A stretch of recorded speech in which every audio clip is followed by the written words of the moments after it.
The Daily Brad Devotions. Today's reflection with Pastor Jeff Eliscopides.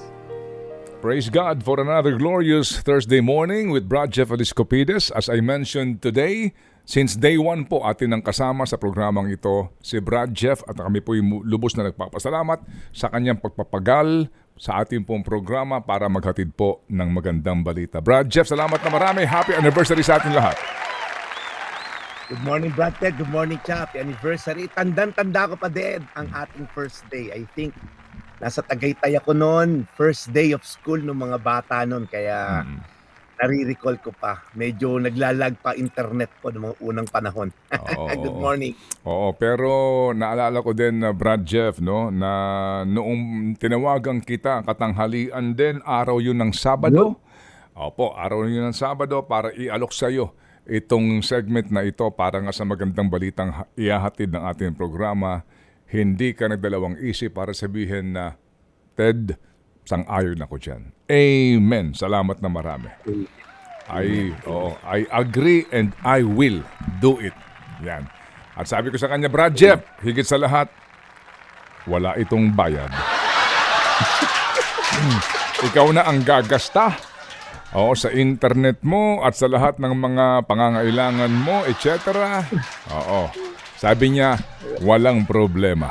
Yan.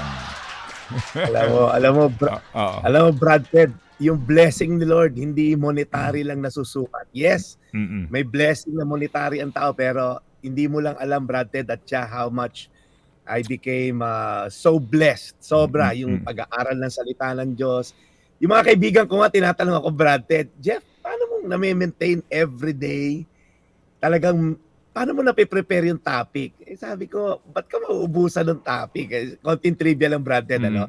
Sabi ko, paano ka mauubusan ng topic? 66 books sa Bible, di ba? Paano mong tatalunin yun? Ilang libong Bible verses ang available doon? Sabi ko, 1,189 chapters, 31,173 Bible verses, 66 books written by 44 different authors in a span of 1,500 years. Yan po ang Biblia. Paano ka naman maubusan ng topic? So, Ted at Cha, malabo ko maubusan ng topic kahit ilang taon tayo magpatuloy dito sa Daily Brad. Oo, hindi mauubusan po ng paghahatid nga ang segment na ito ng magandang balita. Higit sa lahat po, magandang balita dahil bawat balita na inihahatid po ni Brad Jeff ay pag-asa. Sa tulad ni Isidro, no, na ating nakapanayam kanina. Brad, kung ikaw yung ganon, di ba? Baka yung iba bumitiw na. Sumuko na. Ano pa? Parang ano pa kabuluhan ang buhay mo, parang ganon, di ba? Pero siya ho ay kumakapit pa rin. Kaya naunawaan ka namin ni Isidoro, salamat na marami sa iyo sa iyong inspirasyon na muli ibinigay sa amin dito sa ating programa ngayong anibersaryo ng ating programa sa himpilang ito. Brad Jeff, salamat na marami. We'll see you tomorrow. Ay! Hindi! Na naman. Hoy! Oh, okay. Brad, mukhang ikaw ba ano yan? You woke up like that? Ang kinis, ha?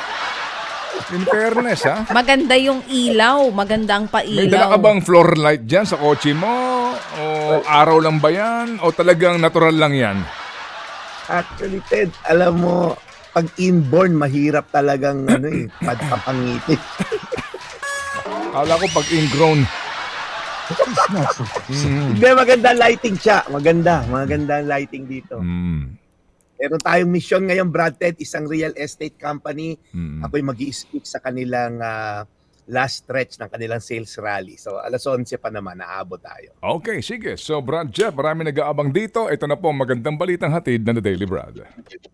Yes, sir. Salamat, Brad Ted at Cha. Again po, salamat sa 3 taong pagsubaybay.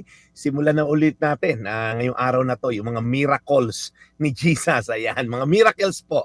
Ito, familiar story ka. Minsan pag familiar, medyo nag-tune out agad. But hopefully, may bagong insight po tayong matutunan. Ito po ay yung feeding of the 5,000. Pagkatapos po mangaral ni Jesus, ayan, nagpagaling siya ng marami may karamdaman.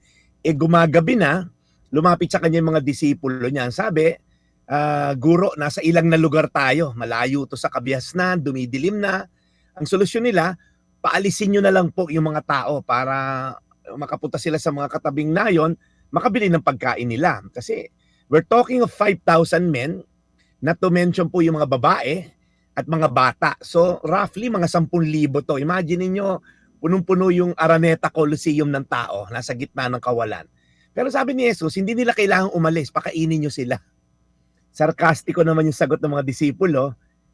Guro, aabutin ng 8 buwang sweldo kung gagastusin natin yung pambili sa kanila ng tinapay. Gagawin po ba natin yon? Sabi ni Jesus, okay, ano ba meron kayo?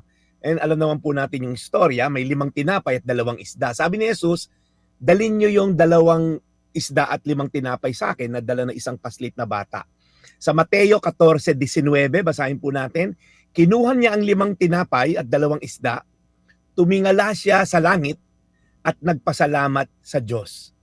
Pagkatapos, hinati-hati niya ang tinapay at binigay sa mga tagasunod niya at ibinigay naman nila ito sa mga tao. Alam niyo po, ito yung miracle of all miracles. Namangha yung mga disipulo kasi nag-multiply po yung isda at tinapay.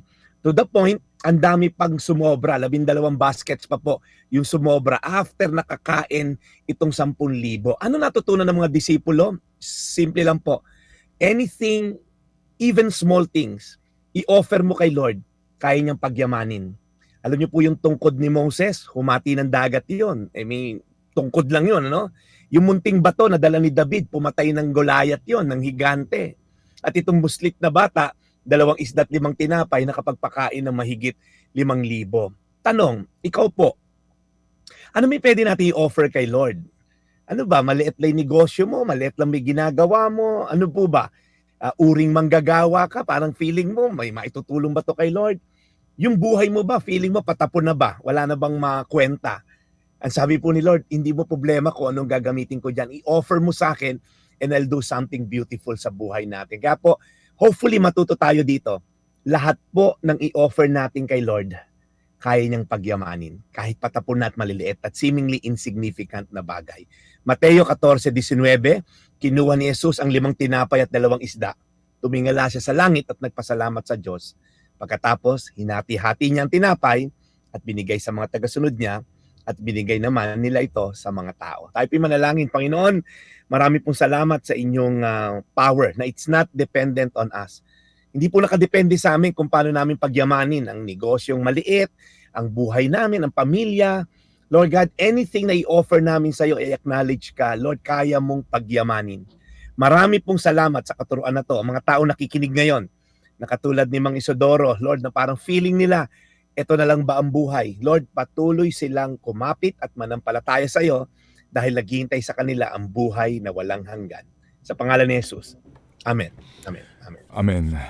Panginoon, muli po, salamat sa araw na ito. Lord, thank you. Thank you, Panginoon. Kami po'y umabot sa 3 taon ng aming programa. Pagpalaan niyo po lagi si Brad Jeff Eliscopides. Always bless his mission. Keep him safe and protected. At salamat po sa lahat ng biyayang pinagkakalob niyo po sa aming programa. Kasama ng biyaya po ng tiwala ng aming mga tagapakinig. At tiwala po tulad po ni Isidro at mga taong nagmamahal sa Kanya. Pagpalaan niyo po silang lahat. In Jesus' name, we pray. Amen. Brad Jeff, ako'y kinikilabutan din dahil sa may mga milagro nangyayari. Sabi nga, itong segment na ito ay dumadampi sa kalooban ng ating mga kababayan. May gustong magbigay kay Isidro isang baksak ng 20,000. No? Wow! Para God. daw makatulong dito sa kanyang pangangailangan. Kausapin ko lang ulit. Wow. Balikan ko lang ha. Diyan ka lang Brad ha, para meron ka sa kanya para meron kang mensahe sa kanya ha. Yes, please, sige. kausapin natin. Isidro. Hello po. Isidro, merong mga nakikinig sa atin na gustong magpahiwatig nga ng tulong sa iyo. So far, ang amin nakuha ditong commitment para sa iyo ay umabot na ngayon ng 47,476. Wow. Praise God. Praise God. Diyos ko po. Salamat po. Ayun.